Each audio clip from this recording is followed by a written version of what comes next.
राम नाम की लूट है, अरे लूट सके तो लूट, अंत काल पछताएगा जब ये प्राण जाएगा छूट।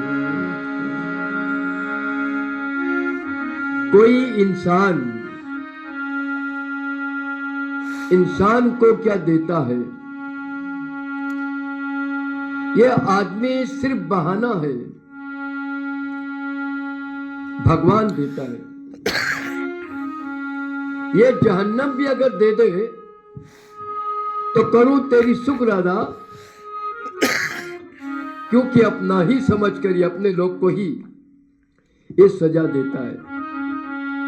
जो शक्कर खाता है उसको ये शक्कर देता है, और जो मोती खाता है मुंह मोती से भर देता है।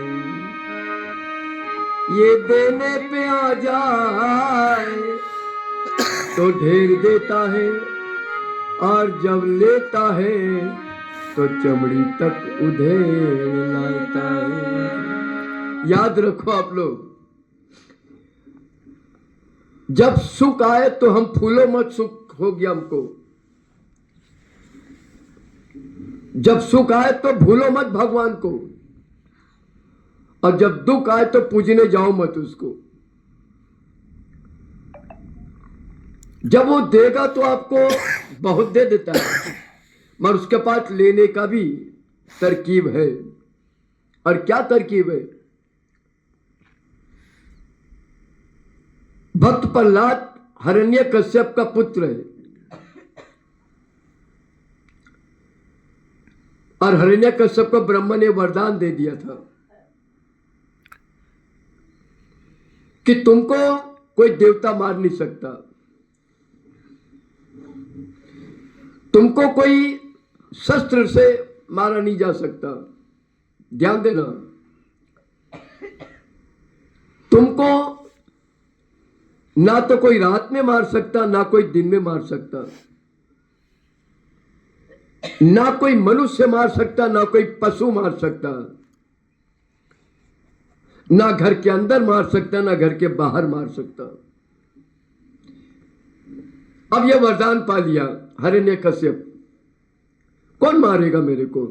ना कोई देवता मार सकता, ना मुझको कोई मनुष्य मार सकता, ना कोई पशु मार सकता, ना मुझको कोई शस्त्र मार सकता, ना मुझको मैं घर के अंदर कोई मार सकता, ना घर से बाहर मार सकता, ना मुझको आसमान में कोई मार सकता, ना तो कोई उनको पृथ्वी में मार सकता। जब आपको ऐसा वरदान मिल जाए तो क्या करेंगे? कोई से नहीं डरेंगे, कोई से नहीं डरेंगे। भगवान हम सब मनुष्य के साथ एक बहुत अच्छा चालाकी किया है। क्या चालाकी? याद रखो, सब कुछ दिया हमको, मगर जो रिमोट कंट्रोल होता है ना, जिसमें बटन ऑन ऑफ होता है, रिमोट से आप दुनिया चला रहे आज, अगर ये दे दिया होता मनुष्य के हाथ में तो कोई भगवान को नहीं पूछता। भगवान जब चाहते वॉल्यूम डम डम डम डम नीचे किया, हम बोलना, आवाज चले गया, गला चले गया, गला चले गया। जब ये साउंड बढ़ाता वॉल्यूम डिग डिग डिग डिग डिग डिग डिग डिग, चिल्लाने लग जाता मानो। जिस दिन ये बटन ऑफ कर देगा, ऑफ बटन, खत्म। यही एक चीज नहीं दिया मास्टर ने, ये अपने हाथ में रखा है। जब चाहे तो आपको चला सकता हूं, और जब चाहे तो आपको स्टॉप बटन डाके खत्म किया जा सकता है। तो हिरण्यकश्यप सोचा अब कौन मारेगा। जब देखा भक्त प्रहलाद को पर कष्ट दे रहा है, तुम हरि का नाम क्यों, तो हरिओम तत्सत क्यों बोलता है? तुम मेरा पूजा करो। जब साथ संत महात्मा बैठ जाते ना स्टेज में, मैं सब कुछ कर देगा, मेरे पूजा करो। तुम्हारा आज लोग कर रहे, उसके सामने आरती, भगवान को भूल जाते। सोच लो, श्री नारायण आश्रम में कभी किसी गुरु का फोटो को आगे नहीं रखूंगा, मैं भगवान को आगे रखूंगा, अपना सनातन देवी देवता को रखूंगा। मैं अपने लोग से आने टाइम में बोल क्या है, अंडमान से निकला हम लोग तीनों बोले लोग को प्रवचन में, हम लोग जा रहे हैं, ना जाने रास्ता में क्या हो जाए हम लोग को। मगर मेरे जितने भी गुरु भाई लोग हमसे गुरु मंत्र लिए, याद रखो कोई का मुंह से कभी नहीं निकलेगा कि मेरा गुरु मेरा भगवान था। मेरा अपमान है, मेरा भगवान विष्णु का अपमान होगा। हाँ, मैं आपका गुरु हूं, एक स्वामी हूं, साधारण इंसान हूं बस। तो आज जो गुरु बाबा दादा बन के बैठे हैं ना, हम सारा तेरा प्रॉब्लम सॉल्व कर देगा। इनको कुछ नहीं पता, भगवान तेरा भी प्रॉब्लम 1 मिनट में सॉल्व कर देगा, स्टॉप बटन दबा दिया तो। और लोग उनको गुरु मंत्र ले रहे घर बार छोड़ के। आपको नहीं पता, मैं बोलना नहीं चाहता, कितना घर बर्बाद हुआ ना, मैं आपको बोलने नहीं सकता। मेरे पास पूरा डाटा है। पति छोड़कर पत्नी को जाकर गुरु का टांग दबाता है, पत्नी पति को चाय नहीं देती, बेचारा बुखार में पड़ा है, गुरु के पास भागते हैं। पाप, महापाप। वो गुरु को असल शिक्षा नहीं है गीता रामायण वेद पुराण का। मैं जैसे गुरु होगा तो बोला चले आप, तुम्हारा पति बीमार है पहले उसकी सेवा करो, तुम्हारी पत्नी बीमार है तुम उसकी पहले सेवा करो, तुम्हारे बच्चे का एग्जाम है उनको पढ़ाई का पहले सोचो, उनको पांव में खड़ा करो, उसके बाद तुम मेरे पास आओ, क्योंकि तुम गृहस्थ में हो, तुम गृहस्थी हो। अभी तेरे टाइम नहीं है मेरे पास बैठ के माला जपने का। तो क्या इनके पास होमवर्क ही नहीं है? तो इस समाज को कैसा शिक्षा देंगे? कई घर बर्बाद हो रहा है, घर छोड़ के, माँ बाप को छोड़ के, बूढ़े माँ बाप को जाके गुरु का टांग दबाते, दूर दूर दूर दूर दूर दूर जाके। अरे गुरु का टांग दबाओ, गुरु के पास जाओ, मगर पहले सबसे बड़े मेरे गुरु मेरा परिवार है। सबसे बड़ा मेरा गुरु मेरे माँ बाप, मेरी पत्नी, मेरा पति, मेरे बच्चे। हाँ, इनको सबका निर्वृत्ति कर दो और फिर निकल जाओ, दोनों पति पत्नी वानप्रस्थी बन जाओ, सन्यास ले लो। कौन मना किया? मैं थोड़ी मना करता। तो हिरण्यकश्यप सोचा अब मुझको कौन मारेगा? मगर भगवान क्या वरदान था, तुमको ना तो कोई मनुष्य मार सकता, ना तुमको कोई देवी देवता। तो भगवान नरसिंह अवतार ले लिया, ऊपर शरीर शेर का, नीचे मनुष्य का। ना वो पशु हुआ ना वो मनुष्य हुआ। अब कैसे मारे? अब उसको घर के अंदर भी नहीं मार सकता, घर के बाहर भी नहीं मार सकता, ना रात में मार सकता ना दिन में मार सकता। जैसी संज्ञा हुआ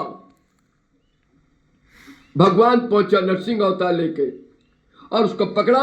अब अंदर भी नहीं मार सकता, बाहर भी। चौखट के ऊपर में भगवान बैठा और ना धरती में मार सकता था, अपनी जंगा पर बैठाया, ना कोई शस्त्र से मार सकता, अपनी नाखून से पेट फाड़कर फेंक दिया निकाल करके। बोलो ना, कोई बचा पाया? तो इसलिए भगवान के सामने खेल नहीं। भगवान भगवान है। कोई मनुष्य कितने बड़ा विज्ञानी हो, वो भगवान नहीं बन सकता। वो भगवान का मैसेंजर हो सकता, उसका दूत हो सकता, उसका भक्त हो सकता, वो भगवान नहीं हो सकता। मैं यही शिक्षा देश को देने के लिए हम लोग भ्रमण करते हैं कि तुम अंधविश्वास पाखंड से हटो, तुम भागवत कथा करो, मगर एक पैसा भी इसमें ज्यादा खर्च मत करो ये सब लाने सजाने फजाने में। मैं ये माइक सब लेके क्यों घूमते रहता? अपना माइक सब रखा क्यों है राजस्थान में? आप माइक भी बाजार से मत खरीदो, उसमें भी पैसा लगेगा। जो पैसा, चलो ये तो अच्छी बात है, आज हम लोग के जरिए जो लोग कभी सोचे भी नहीं थे कि भागवत कथा साप्ताहिक मेरे घर में होगा देश के अंदर में, आज उस घर के अंदर में जाके हम लोग उनको भागवत कथा सुना रहे, साप्ताहिक सुना रहे। एक छोटी सी कहानी मैं समझाता हूं आपको। हिमाचल में मेरा 2007 में जाना हुआ। ध्यान से सुनो, आगे कथा शुरू हो जाएगा। 2007 में मेरा पहला प्रथम हिमाचल में पहुंचा और 2008 में मेरा साप्ताहिक भागवत हुआ हिमाचल में। लोग सुने, लोग डर भी रहते कैसे जाके हम लोग स्वामी जी से डायरेक्ट मिले। तो जिनके यहाँ वो हमारे रविंद्र भाई के यहाँ बोला हमारे स्वामी जी ऐसे नहीं है, कोई भी मिल सकता है। हमारी एक दीदी है वहां में, जिसके वहां में हम लोग दोनों रहते हैं हिमाचल में जाने से। उन्होंने रवि भाई की पत्नी हमारी अरुण भाभी से पूछती है, अंतिम दिन 7वां दिन साप्ताहिक खत्म हुआ, स्वामी जी का फीस क्या है साप्ताहिक करने का? वो क्या बोली आप सुनोगे? बोली आप ये वर्ड जाके स्वामी जी से मत पूछ लेना, नहीं तो कभी आपके घर में साप्ताहिक नहीं होगा। तो बड़ी हिम्मत करके मेरे सामने आई। अब सुनिए, बड़ी हिम्मत करके आई। दीदी बैठिए, साप्ताहिक खत्म हो गया, लोग जाने लगे। बोलो दीदी क्या बात है? अब आप सुनिए मैं क्या बोला। आज सुबह यही बात जयराम कुमावत के यहाँ बोला, क्योंकि उसके घर में अगला महीना 1 तारीख से साप्ताहिक शुरू है। मैंने बोला दीदी क्या बात है? बोले स्वामी जी मेरा बहुत दिल है साप्ताहिक कराने का, मगर मेरे पास उतना पैसा नहीं है जितना लोग मांगते हैं।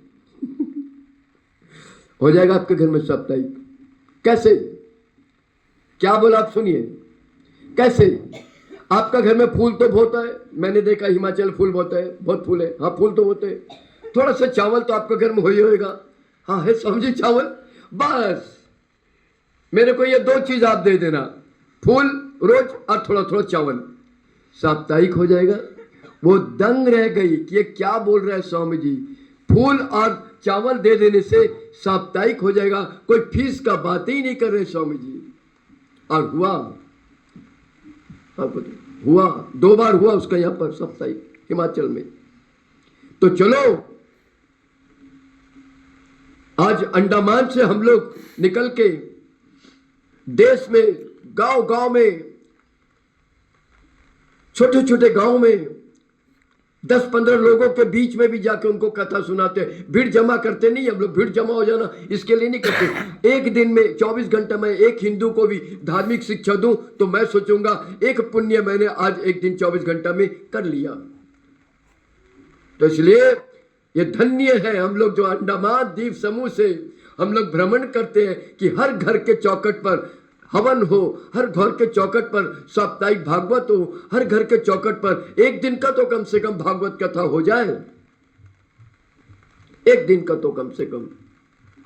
इसलिए मुझसे कोई फीस की बात कभी जिंदगी में नहीं करना, मैं कभी करके नहीं दूंगा। जो फीस देना है हवन कराने के लिए फीस देना तो पंडित ढूंढो आप, भागवत कराने के लिए फीस देना तो कोई वृंदावन वाले आते ना 2 लाख 3 लाख 5 लाख वाले, उनसे करा लो आप।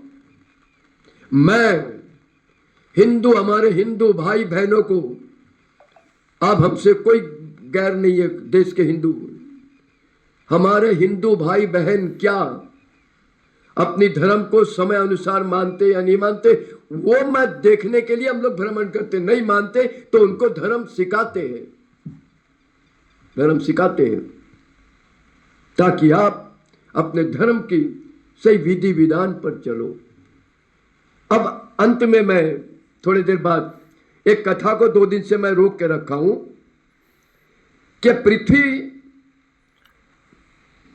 भगवान विष्णु से एक प्रश्न पूछिए और भगवान विष्णु ने उसको उत्तर दिया।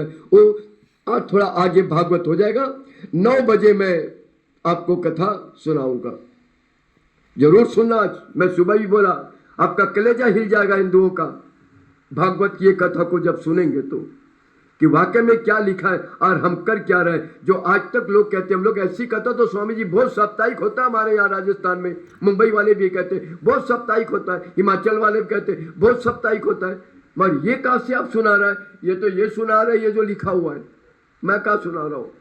इसका मतलब तुमको कोई भागवत ऊपर ऊपर ऊपर ऊपर का समझा दिया, थोड़ा मोड़ा गहराई में लेके गया ही नहीं। इसलिए हिंदू समाज हालत देख के मैंने शिवरात्रि के दिन समझ गया कि प्रचार कुछ नहीं है, शिक्षा नहीं है किसी को।